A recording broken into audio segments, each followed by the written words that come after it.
Hello students, welcome to all of you as a science and maths teacher Nancy ma'am. तो आज हम chapter 12 continue करते हैं class 8 का, विच इज़ फ्रिक्शन। पिछली वीडियो में हमने बहुत कुछ पढ़ लिया कि स्टैटिक फ्रिक्शन क्या होता है, स्लाइडिंग फ्रिक्शन क्या होता है, स्लाइडिंग फ्रिक्शन कम क्यों होता है स्टैटिक फ्रिक्शन के कंपैरिजन में। तो इस बार हम फ्रिक्शन को इंक्रीज़ या डिक्रीज़ करने के लिए हम पढ़ेंगे, बिकॉज हमने पढ़ा था कि फ्रिक्शन कहीं कहीं एक इविल भी है और कहीं कहीं एडवांटेजेस भी है, कि फ़ायदा भी हो सकता है। तो हम देखते हैं कि फ्रिक्शन को हम बढ़ा और घटा कैसे सकते हैं। As you have seen in previous section, friction is desirable in some situation। हम देख चुके हैं कि friction कहीं कहीं यूज़फुल भी है। Have you ever thought why the sole of your shoe is grooved? हम देखते हैं कि जो हमारी शू की जो सोल होती है वो ग्रूव्ड शेप की होती है, जिससे हमारे पैरों के नीचे एक शेप बनी होती है शूज़ के नीचे। It is done to provide the shoes better grip on the floor. अब देखते हैं टायर्स के साइड में भी इस तरह से शेप होती है, हमारी शूज़ के नीचे भी कुछ इस तरह की शेप बनी होती है। ऐसा क्यों होता है? ताकि इसकी जो इरेगुलरिटीज़ हैं वो फ्लोर की इरेगुलरिटीज़ के अंदर इंटरलॉक हो सके और हम फिसले ना। इसके बाद आता है so that you can move safely. अगर हमारी शूज़ के ऊपर इस तरह की इरेगुलरिटीज़ हैं, जो इस तरह की शेप होती है, और फ्लोर की भी ऐसी इरेगुलरिटीज़ हो, दोनों इंटरलॉक होंगी और हम सेफली मूव कर सकेंगे। Similarly the traded tyres of cars, trucks and bulldozer provide better grip with the ground. Tyres भी इस तरह से क्यों बने होते हैं? ताकि टायर जो है स्लिप ना हो और वो ग्राउंड पर ईजिली मूव कर सकें। We deliberately increase friction by using brake pads in the brake system. Friction को हम किस तरह से इंक्रीज़ कर सकते हैं, किस तरह से हम किसी भी चीज़ की मूवमेंट को रोक सकते हैं, बिकॉज फ्रिक्शन ज़्यादा है तो उसकी मूवमेंट को हम रोक रहे हैं। और एक टायर की मूवमेंट को हम कैसे रोकते हैं? ब्रेक्स का यूज़ करके।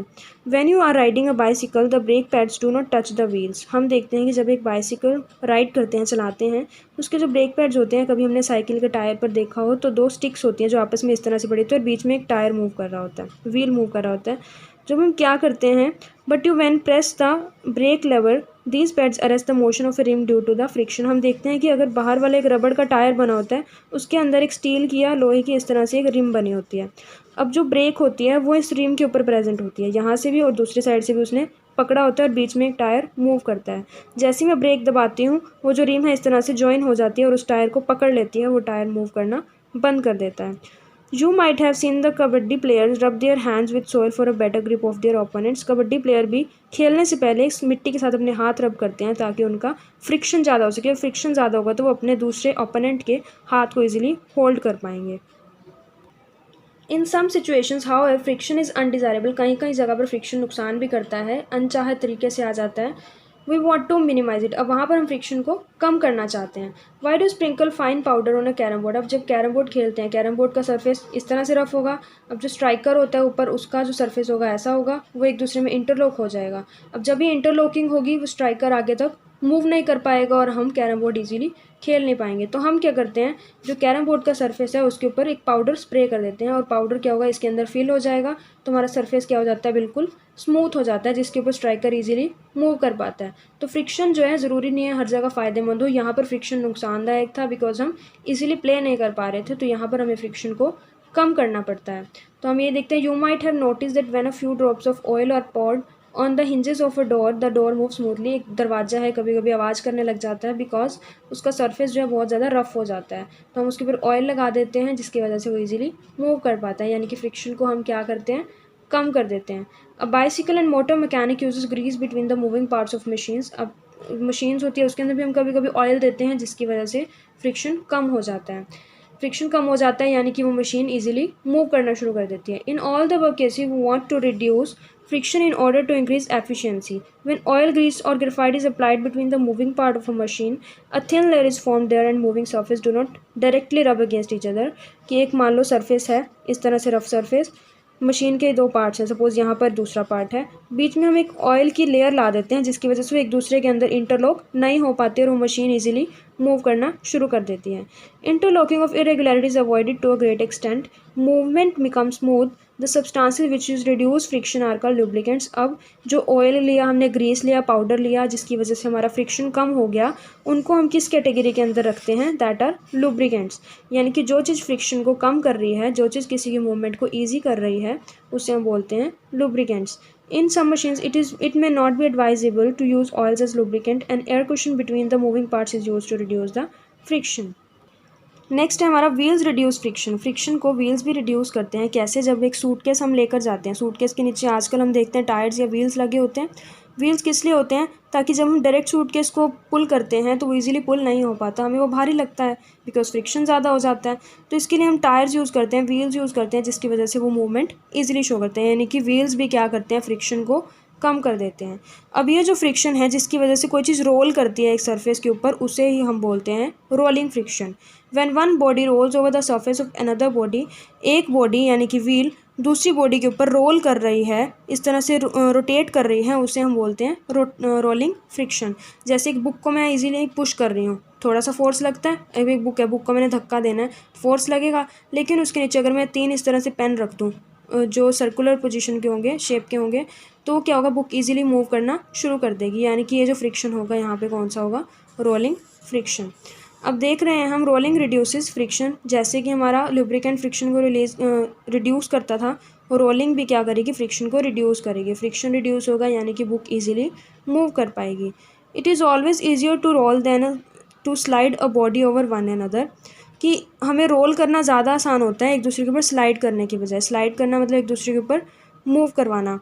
This is the reason it is convenient to pull luggage fitted with rollers. Can you now understand why the wheel is said to be one of the greatest invention of mankind. क्या अब हम कह सकते हैं कि wheels का आज के टाइम में क्या फ़ायदा है, एक ग्रेट इन्वेंशन क्यों कहा जाता है, क्योंकि व्हील्स की वजह से कोई भी चीज़ ईजिली मूव कर पाती है।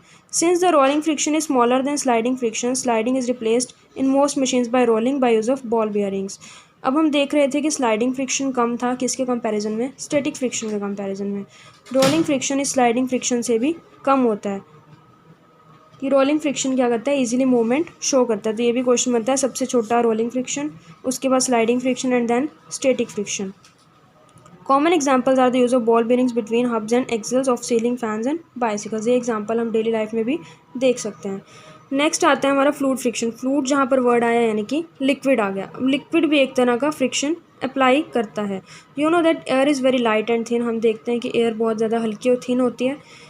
Yet it exerts frictional force on objects moving through it. Similarly, water and other liquids exert force of friction. Water भी फ्रिक्शन फोर्स देता है when objects move through them, कि जब हम पानी के ऊपर कोई चीज़ मूव करते हैं तो वो भी क्या होती है, थोड़ा फोर्स लगाना पड़ता है उसे मूव करने के लिए, बिकॉज पानी भी क्या लगा रहा है, एक फ्रिक्शन लगा रहा है। In science the common name of gases and liquids is fluids. So we can say that fluid exerts force of friction on the objects in motion through them. अब पानी है, पानी के ऊपर इस तरह से इरेगुलरिटीज़ हैं, जब बोट इसके ऊपर मूव करेगी तो उसको भी इस तरह से इंटरलॉकिंग करनी पड़ेगी, लेकिन बोट को मूव करने के लिए हम फोर्स लगाते हैं, और फोर्स लगाने से क्या होता है, इस इंटरलॉकिंग को हम ब्रेक कर देते हैं, यानी कि पानी भी बिल्कुल स्मूथ नहीं होता जिसके ऊपर कोई चीज़ ईजिली मूव कर पाए, वो भी एक फोर्स लगाता है। The frictional force exerted by fluids is also called drag. अब ड्रैग क्या होता है, जो फ्रिक्शनल फोर्स एक लिक्विड लगाता है वो क्या होता है, drag. The frictional force on an object in a fluid depends on the speed with respect to the fluid. Frictional force also depends on the shape of the object and nature of fluid. अब frictional force water का किस किस पर depend करता है, speed of object. जो चीज़ जितनी ज़्यादा स्पीड से आ रही है उसके अंदर इंटरलॉकिंग उतनी कम होगी और इतनी ईजिली वो मूव कर पाएगी। The frictional force also depend on shape of object, की ऑब्जेक्ट की शेप क्या है। अब देखते हैं हम मछली की शेप किस तरह से होती है, और अगर हम एक चौरस चीज़ उसके ऊपर मूव करते हैं उस पर हमारा ज़्यादा फोर्स लगेगा। And nature of the fluid का नेचर क्या है। It is obvious that when objects move through fluids, they have to overcome friction acting on them. In this process, they lose energy. जब भी किसी ऑब्जेक्ट को water के ऊपर चलना होता है तो उसकी थोड़ी सी एनर्जी लूज़ होती है, बिकॉज जहाँ पर फोर्स लगेगा हमारी उसमें एनर्जी लूज़ होगी। Efforts are therefore made to minimise friction, so objects are given special shape. तो वाटर के ऊपर जिस भी ऑब्जेक्ट को मूव करना होता है इसे एक स्पेशल शेप दी जाती है।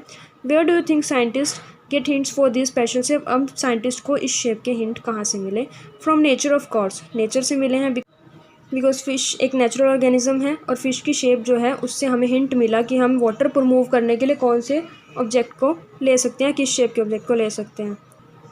Birds and fishes have to move about in fluids all the time. Birds और फिश जो हैं फ्लूइड्स में इजीली मूव करते हैं every time. The bodies must have evolve to shape which would make them lose energy, less energy in overcoming friction. तो उनकी body को कुछ इस तरह से बनाया जाता है जिसकी वजह से वो फ्रिक्शन को भी तोड़ दें और उनकी एनर्जी भी कम लूज़ हो। You read about this shapes in class 6। हम क्लास 6 में इसके बारे में पढ़ चुके हैं। Look carefully at the shape of aeroplane. Do you find any similarity in shape with that of a bird. In fact all vehicles are design to have shapes which reduce friction. तो पानी में चलने के लिए जो भी ऑब्जेक्ट मूव करवाना है उसकी शेप को हमें स्पेशल बनाना पड़ेगा, जिसकी वजह से उसकी एनर्जी भी कम लगे और वो इजीली मूव भी कर पाए। जिस तरह से हवा में चलने के लिए भी एक एरोप्लेन की एक शेप दी जाती है विंग्स के साथ, और इसकी वजह से ये हवा में थोड़ा कम एनर्जी लूज़ करके मूव करता है। तो नेक्स्ट चैप्टर हम नेक्स्ट वीडियो में कंटिन्यू करेंगे। Thank you.